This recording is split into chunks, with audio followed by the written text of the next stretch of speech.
What's up, guys and gals? Welcome back to the Nerd Castle. Today in the world of indie games, we're going to be taking a look at Neverlooted Dungeon. This is a first-person dungeon-crawling RPG.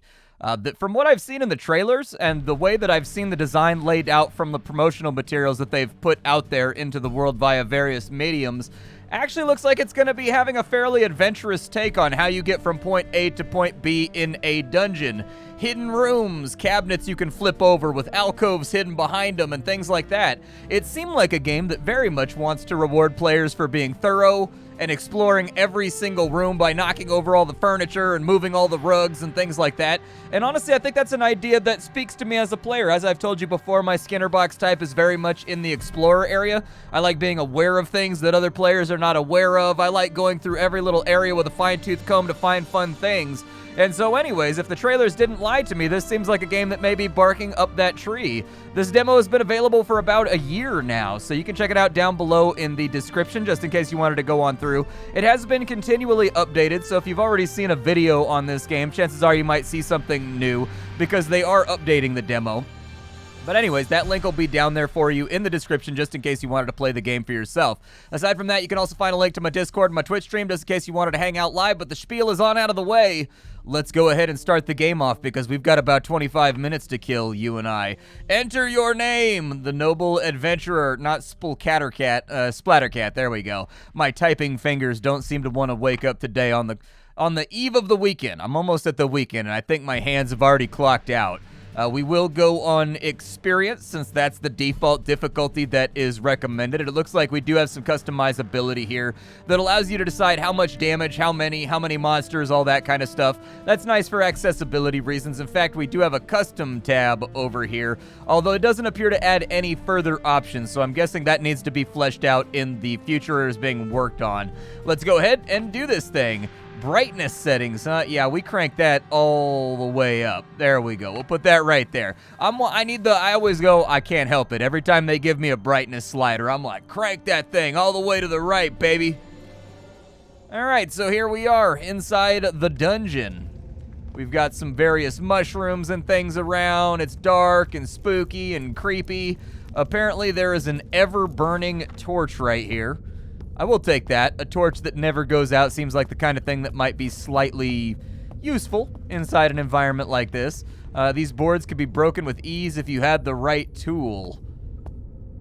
Okay, like what if I am just a giant tool though? Would that count? Is that something that we could make happen? Ah, I missed a sword. It's laying over here by this hobo bed of cardboard that apparently I was sleeping on prior to entering the dungeon. If I just like walk out of the dungeon, is it gonna let me do like a Way of the Samurai thing? Do I want these logs? Oh, apparently I can kick the log. Look, I have a foot. Although it's like an immaterial foot that only shows up briefly. We have a slice of cheese right there. I'll go ahead and add that to the inventory. We do have logs. I'm guessing that's gonna be a fuel source for campfires or something. We have a sword here, so maybe I'll put that inside my... Well, I didn't want to throw it on the ground. That wasn't really what I wanted to do. And if I press 1, there it is. We now have a sword. I like that swing animation right there. That looks pretty good. Oh, we've got stamina too that we've got to babysit. There's no like satisfying clatter when I hit it against a wall or whatever. That would be something that I would think about adding. Basically impact sounds that happen based on the medium that you're smacking. So you get like a satisfying thwack when you hit wood. You get like a ka-tang when you hit stone. That kind of stuff. It looks like I can also pick up the planks, although I don't really know why I would want to, unless it just comes down to like there's going to be a lot of stuff to light on fire as we're playing the game. Dude, I'm going to have wet socks for the rest of the adventure.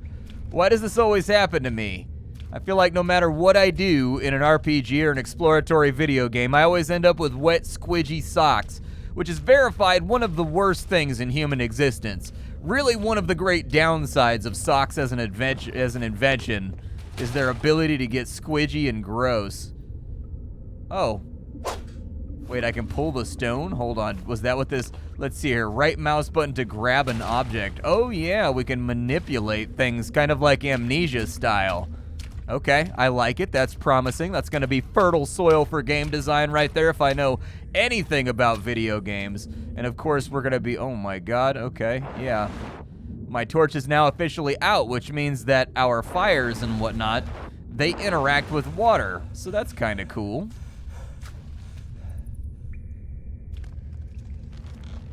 Oh, and then you take it out and put it away again in order to get it lit back up. Okay, sounds good. Walking in water is giving us a little bit of a movement speed debuff. We can climb ledges, apparently.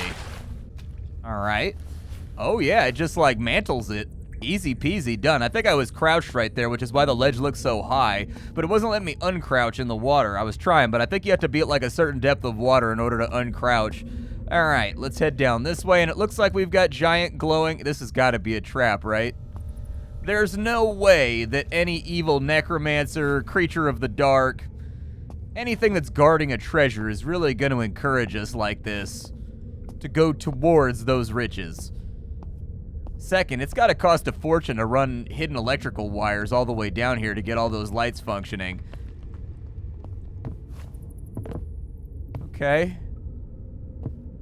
I don't know if I should go down there to check it out or not, but hey, we made it across the random rope bridge that's down here without any Indiana Jones problems, so that's good.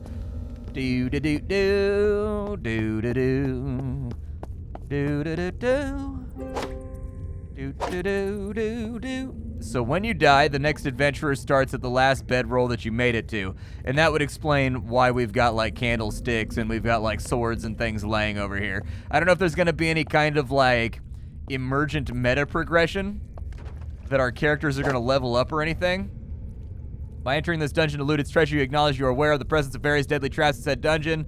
Dungeon owners are in no way liable for any permanent curse, dismemberment, irreversible brain damage, slow or painful death that you may suffer. Okay, so there is kind of the resemblance of a sense of humor over here as well. I don't think these barrels or crates are breakable no matter how badly I want them to break. All right, fair enough. We came from that way, so we probably want to go down and into this little crack right here. Am I gonna be swimming again, dude? I just de-squigified my socks. They just got disquiginated, man. Ah, dude, I gotta go underwater again. Okay. Is there anything off this way? Nope, just mushroom storage. Fair enough.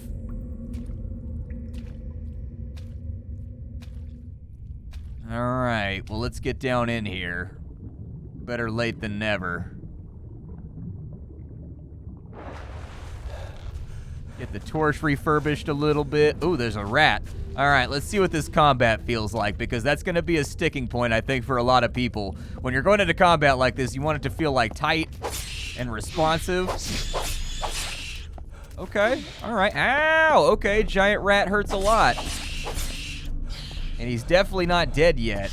I'm going to try to stay away from him until there we go, we dropped him. I think the sound effect sounds okay.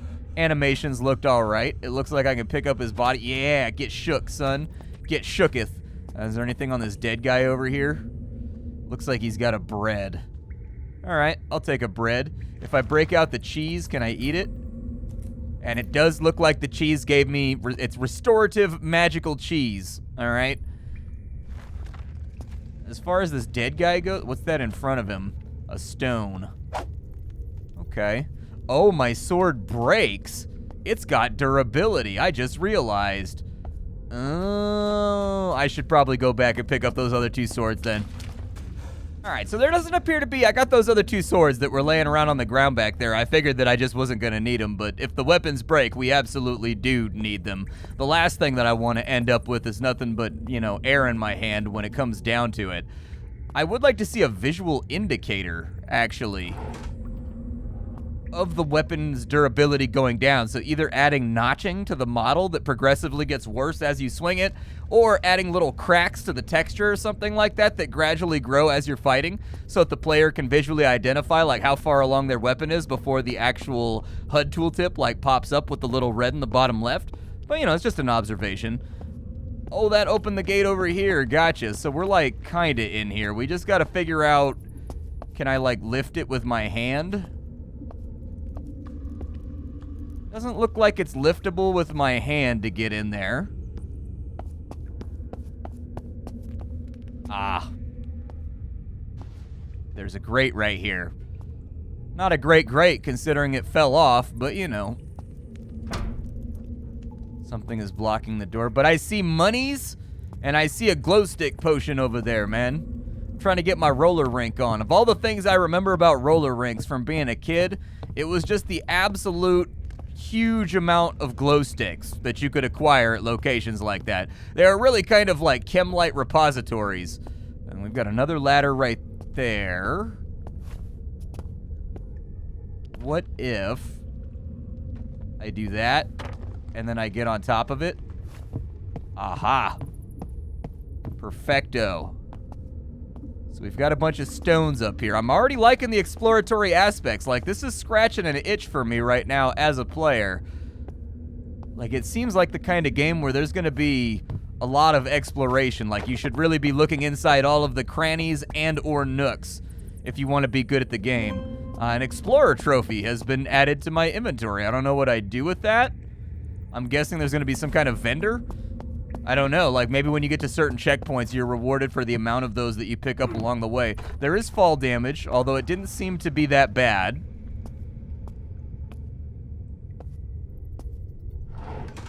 So there's door number 1. There's portcullis number 2. Is there anything else to take a look at over here?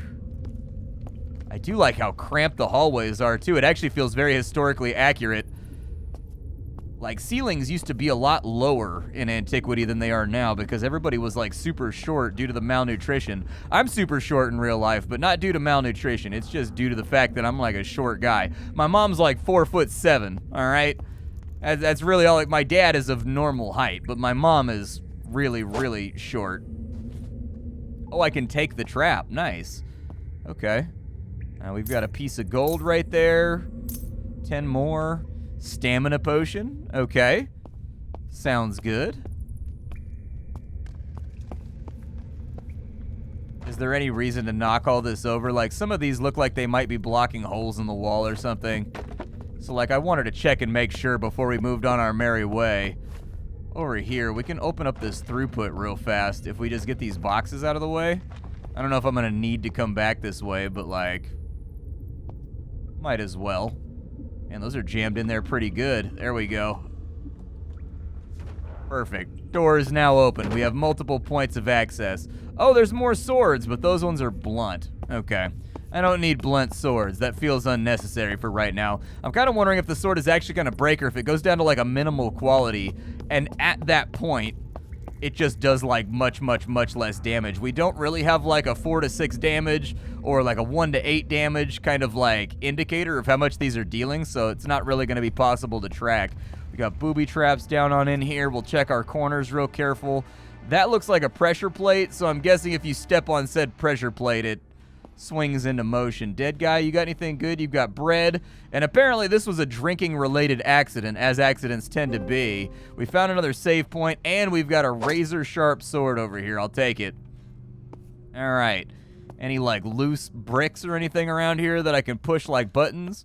Got some money right there. I'll take that. So that's 3 extra bucks for the old wallet.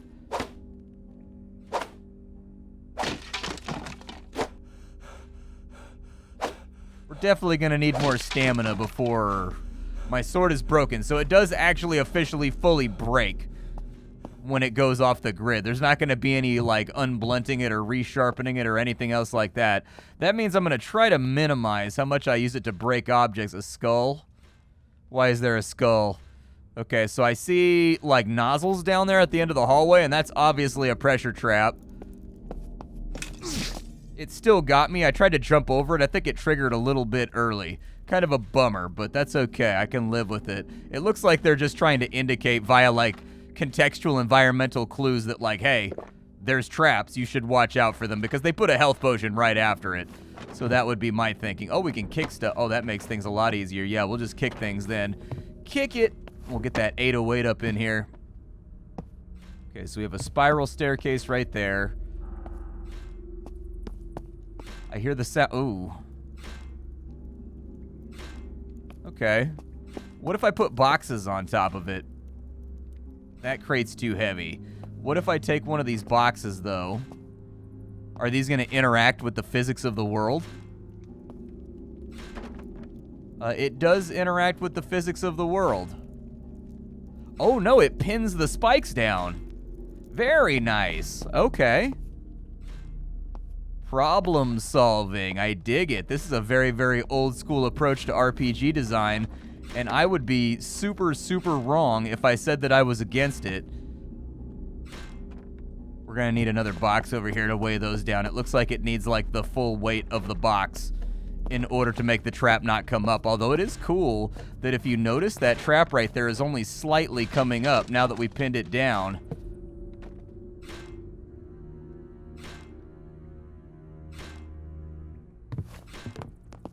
Cool. What do we have going on over here? Just like a little window.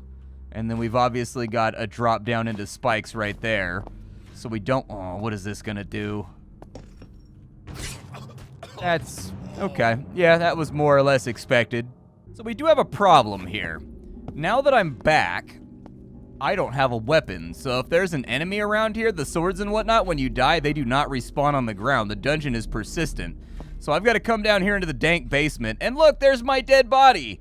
That's actually pretty cool. I sort of dig that fact that you can find your own corpse afterwards, like impaled by traps. That one's got a spoon. Oh, maybe that's not my corpse. Maybe this one is. There we go. There's all my stuff. Who doesn't love having stuff? Let's get it all back, but that's a feature that I actually really, really like. Some people don't like corpse runs. I actually find that to be pretty cool. I dig this. Let's go ahead and we'll put a couple of swords there ready to go, a log in case I need to trigger a trap. On my way back over, oh, a scholar trophy. Nice. I don't know if impaling myself on a trap really counts as the kind of scholarship that I'd like to endeavor to accomplish, but hey, it's something. At least we got some kind of consolation prize. Underneath the stairs, there's money. I like it, dude. I like this a lot. This game is definitely perking my ears up right now. All right. So we went this way. We fell on top of a trap. So we're going to want to jump that bad boy. We got to jump that bad boy right there. I don't see any nozzles or anything in the walls. Middle mouse button throws the item that's in your hand. That's what I was kind of wondering about. On the way back, I had to get past that bolt trap that we went past earlier that we got shot by, and that skull was laying there because you can move the skull, and I kind of used the physics to roll it so that it landed on the paddock, and that's how I got past it a second time. But I was wondering if there was a throw command around anywhere.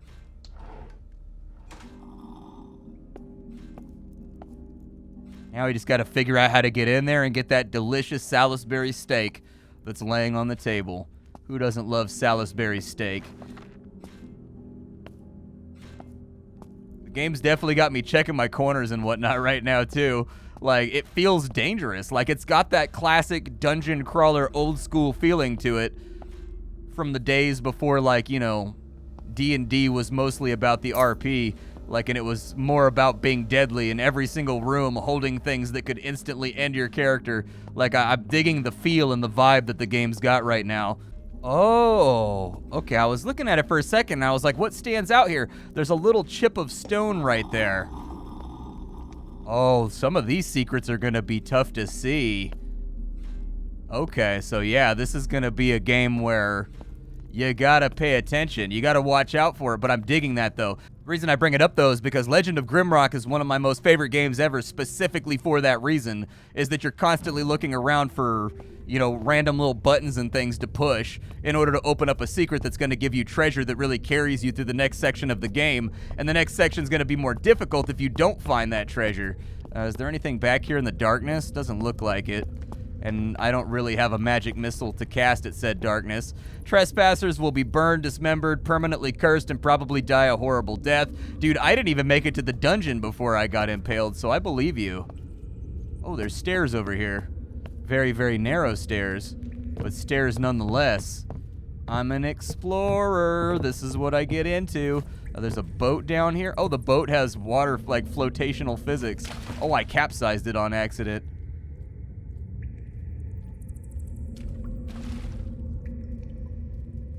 Well, you know I gotta look around down here, so let me look around for a second, and I'll cut the video back in if I find anything good. A luminescent mushroom apparently was lootable down here. I can use it as a torch. I actually kind of dig that. I don't know if I like I don't know if I like the teal hue better than I liked the orange hue. Haven't really made up my mind. I don't know if it's vendorable either, if I should be picking up all this stuff as I'm getting around. I saw something with a red eye over there. Oh yeah, there's like a piranha. Okay.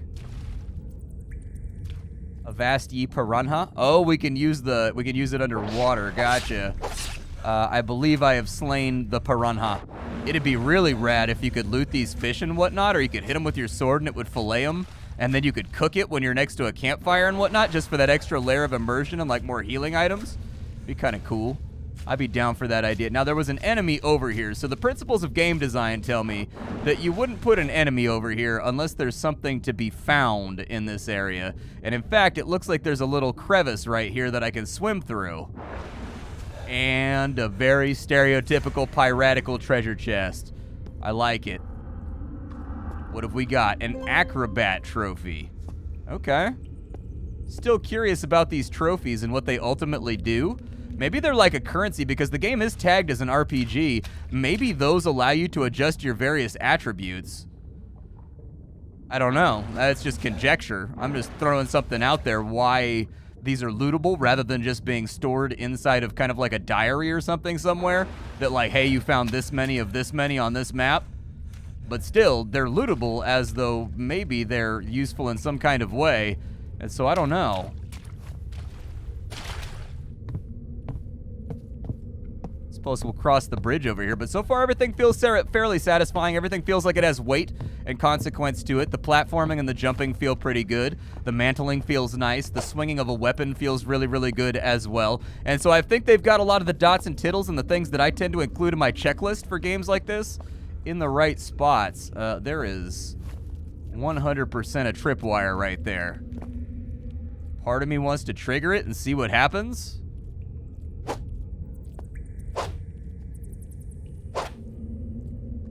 Huh.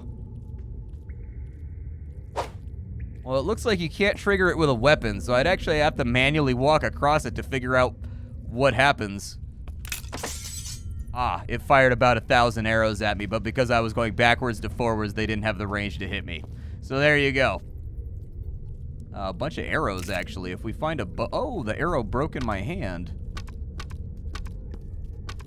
I'm gonna guess that we're probably gonna find, that one broke too, although that is a cool feature. I'm gonna guess we're gonna find a bow at some point, and it's gonna be very, very limited on ammo, so if I can loot some of the goodies from these traps, it might make our life easier. I'm guessing that we probably only wanna use the luminescent mushroom underwater. Oh, I can slice up the pumpkin. Can I pick up the chunks? Oh, I can. We've got pumpkin chunk. Nice. Pumpkin chunk for me and you.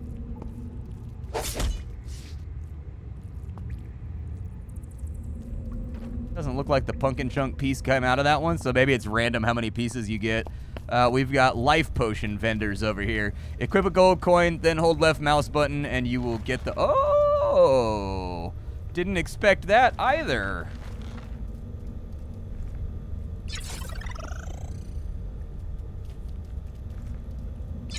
Does it sell out?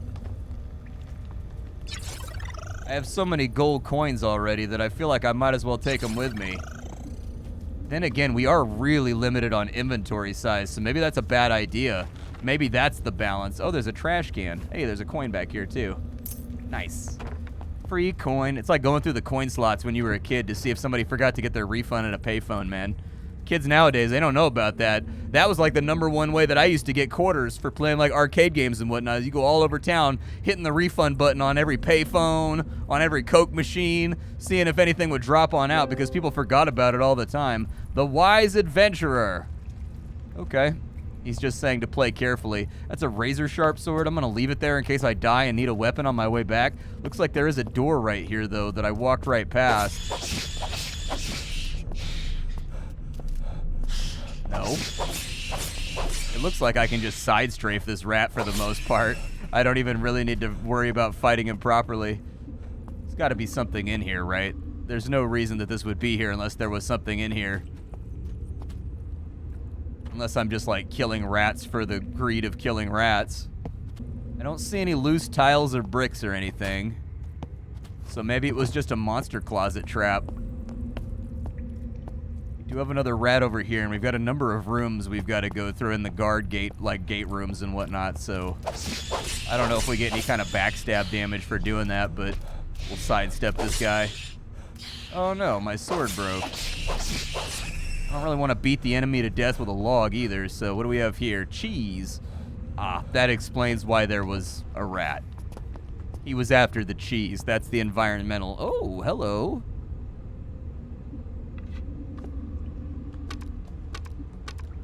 Oh, I guess those are for a crossbow.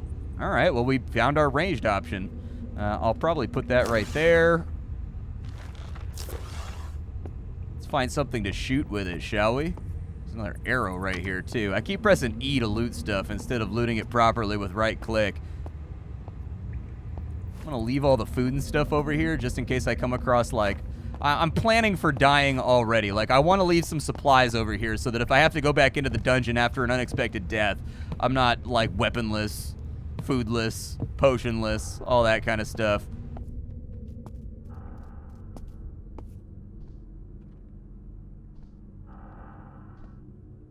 The Pew Pew wand. I'll take it. Don't really need the life potion. Life potion, actually, since the game has physics, I can just carry it. Does it break if I drop it? It does not. Good. Okay, and it looks like we can get down into the well, too. Those boards are the breakable ones. Dude, I'm loving the focus on exploration and, like, creating a world that the player actually wants to, like, look under the beds. A world where the player actually wants to, like, you know, flip over the furniture and see if there's, like, a stairwell or anything. Like, I'm digging that, like, so much right now. Like, this is definitely what RPGs need. Like, RPGs have become so formula. Oh, there was a trap! I saw it at the last second. I saw the little slot on the bottom of the chest right as I slid upwards. I saw it, too. That's the worst part of that, is that I saw it. And I let go of my mouse fully, like, right when I saw it, but it was too late. Oh, dude. I'm having a lot of fun with this right here. This is rad design. The developers should be proud of themselves with what they've got going on here. Something's running around. I just need to get a weapon into my hand. Is there, like... Oh, sounds like it triggered a trap, whatever it is. Maybe it killed it for me. It sounds like the enemies play by the same rules that we do then, where they can be killed by traps and things that are, like, in the environment. The worst part about this is that I've got to redo my inventory. As a point, if you're shift-clicking stuff back into your inventory, I would appreciate it if it filled out your backpack first rather than your hot slots.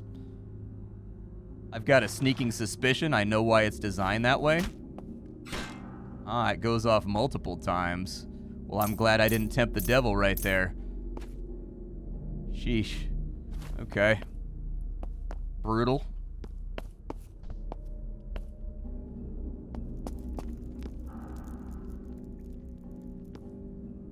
Dude, I'm being so careful about walking around doors and stuff right now. There's a bunch of books, but none of them have names. Doesn't look like I can move the tapestry out of the way using the physics to check behind it. Is there anything under the desk, like a button or anything? Oh, the drawers. The drawers are interactable. On this invoice, it looks like apparently this place was set up by a dungeon security guild, and it cost 712,000 gold coins to set the place up. I gotta do the amnesia thing where you go from the bottom to the top instead. A little bit of money inside of there. And then following the security audit, we inform you the entrance to the dungeon has critical flaws. Okay, there's apparently a puzzle that requires us to place objects in the hands of a statue. Gotcha. One quick pan and scan for any loose tiles or anything. Don't see it. There's one. Ha!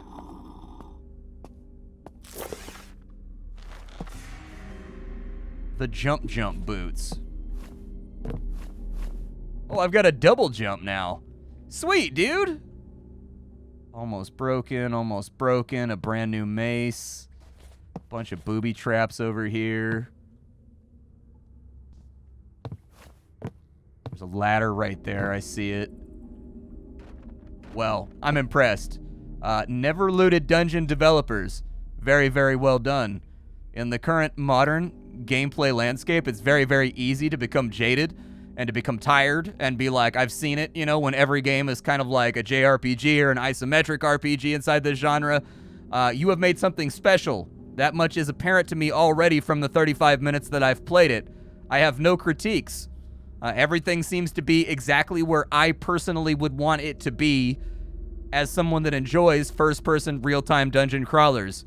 You've done a good job. Take heart. I can't wait for your game to come on out. If you've doubted your project at any point during the development process, stop it. You stop it right now. You're doing really, really well. My name is Splattercat. I sift through the pile to find what's worthwhile in the world of indie games every single day so that you don't have to. Today up on the chopping block, we had Neverlooted Dungeon. Tomorrow, we will have something else. I will see you all later. Take care, everybody, and that's all I got.